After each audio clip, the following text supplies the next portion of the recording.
नमस्कार, मैं द्वापर समाचार से अजय तोमर। आज मैं आपको एक ऐसी दुर्लभ जानकारी के विषय में बताने जा रहा हूं, जिसको मैं विभिन्न भागों में आपको लगातार बताता रहूंगा। एक बहुत बड़े संत हुए हैं प्राचीन काल में, श्यामाचरण योगी महाशय। उन्होंने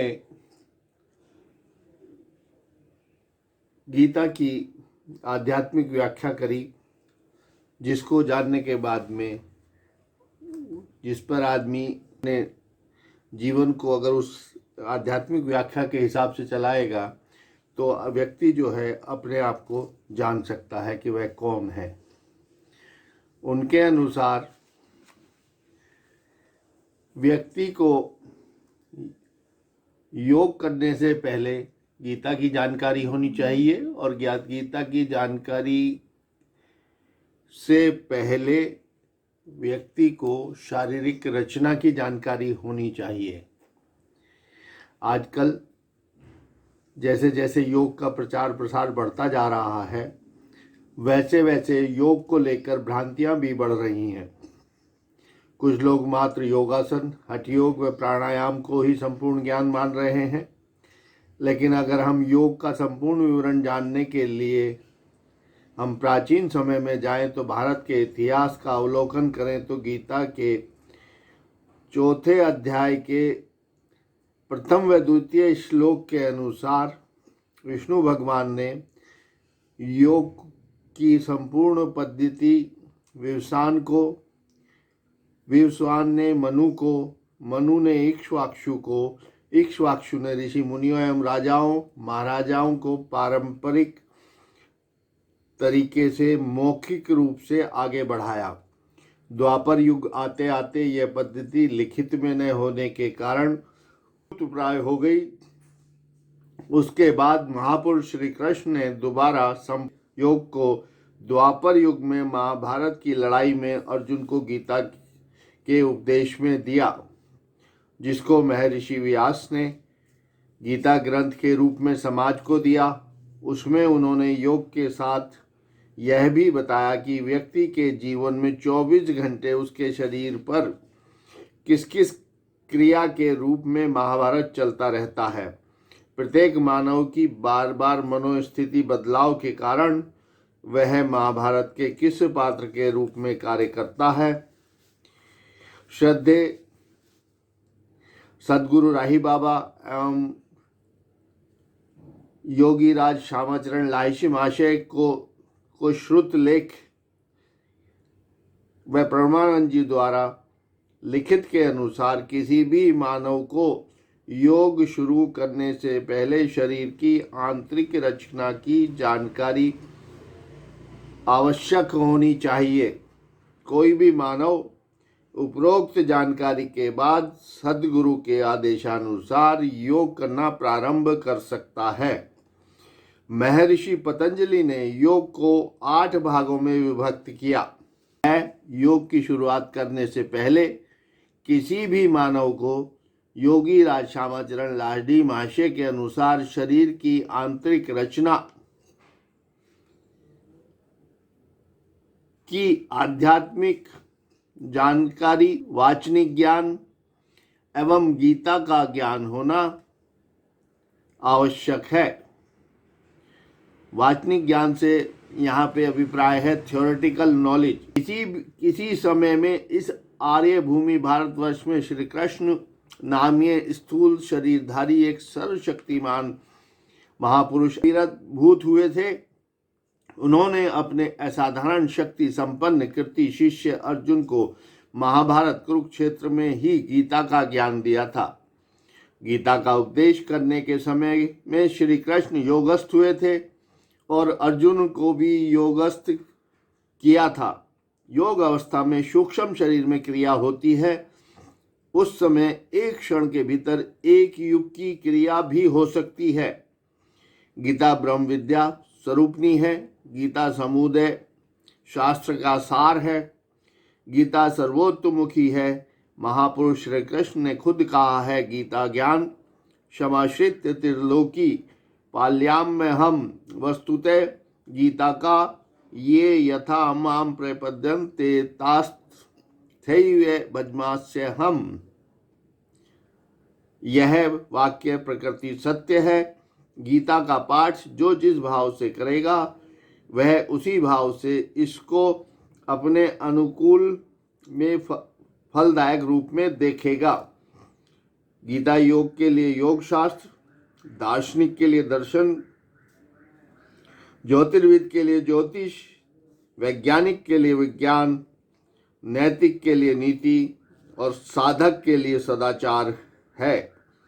आर्य ऋषि के अनुसार असंकोच से कहा जा सकता है कि ज्ञान वेश समग्रेषु गीता ब्रह्म स्वरूपनी यह यथार्थ उक्त हुआ।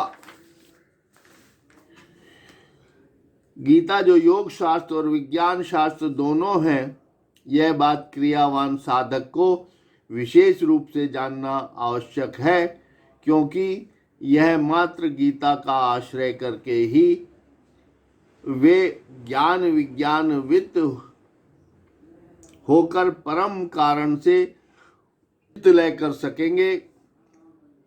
इसलिए गीता का योग और विज्ञान विषय में कुछ आलोचना की जाती है। मानव की चित्त प्रकृति या मनोवृत्ति समूह असंख्य है। असंख्य होने पर भी उसको 5 प्रकार की अवस्थाओं में विभक्त किया जा सकता है। चित्त की यह 5 प्रकार की अवस्था, प्रथम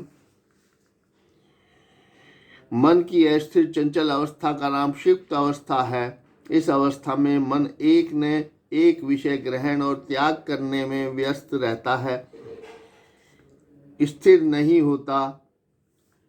यही इसका स्वभाव है।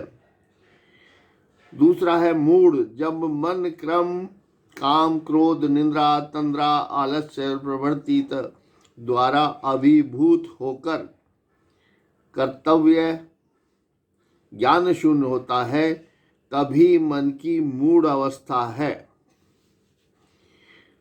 विक्षिप्त, यह किसी एक सुख के विषय में मन उसी प्रकार में आकृष्ट होता है और उसी को अवलंबन करके क्षण के लिए स्थित होता है, परंतु स्वभाव दोष के वश में उसी दम पुनः अस्थिर और चंचल होता है। क्षण विराम विशिष्ट चंचल अवस्था का नाम ही विक्षिप्त अवस्था है। चौथी है एकावा, जब मन अंतर के अथवा बाहर के किसी एक लक्ष्य को अवलंबन करके केवल मात्र सत्व के सहारे से उसी लक्ष्य में स्थिर होकर उसका स्वरूप प्रकाश करता है, दूसरा कुछ अवलंबन नहीं करता, तभी मन की एकाग्र अवस्था है। 5वीं अवस्था है निरुद्ध, और जब मन उस प्रकार एकाग्र होकर अपने को भूल जाता है तो कोई वृत्ति या क्रिया रहती नहीं, अवलंबन भी नहीं रहता, एकदम वृत्ति विहीन निरावलंबा अवस्था प्राप्त होकर अपने कारण में मिलित व मुक्त होता है, तभी मन की व चित्त की निरुद्ध अवस्था कही जाती है। इन 5 अवस्थाओं की प्रथम 3 अवस्था ही साधारण है, शेष दो अवस्थाओं को अभ्यास से आयत्त करना पड़ता है। चित्ती की उस निरोध अवस्था का नाम ही योग है। उस निरोग अवस्था प्राप्ति के लिए क्या करना पड़ता है और निरोग अवस्था प्राप्ति के पहले कौन कौन अवस्था भोग करनी होती हैं और पीछे भी क्या होता है, वही सब बातें अर्थात योग के साधन प्रकरण तथा पूर्व और परावस्था ही गीता में शुरू से आखिर तक लिखी है। गीता का अध्ययन करने से ही यह बात स्पष्ट मालूम होती है, इस कारण उसको संप्रमाण करना आवश्यक है।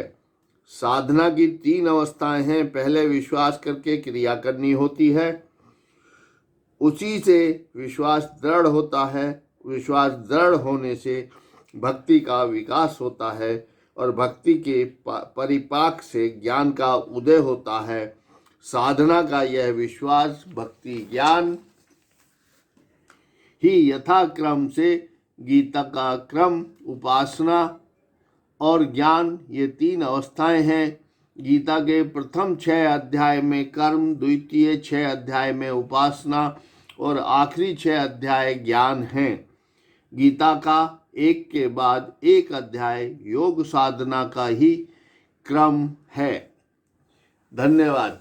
आज यहीं तक। इसके बाद जो नेक्स्ट वीडियो मैं बनाऊंगा उसमें आपको भाग 2 के रूप में गीता के कौन से अध्याय में किस किस पर क्या क्या है उसका थोड़ा सा सूक्ष्म देते हुए आगे बढ़ेंगे। पहले शारीरिक रचना की जानकारी करेंगे, उसके बाद गीता के प्रथम अध्याय से लेकर पूरे 700 श्लोकों की श्यामाचरण लाहिड़ी महाशय द्वारा दी गई व्याख्या का मैं समय समय पर वीडियो डालता रहूँगा। धन्यवाद।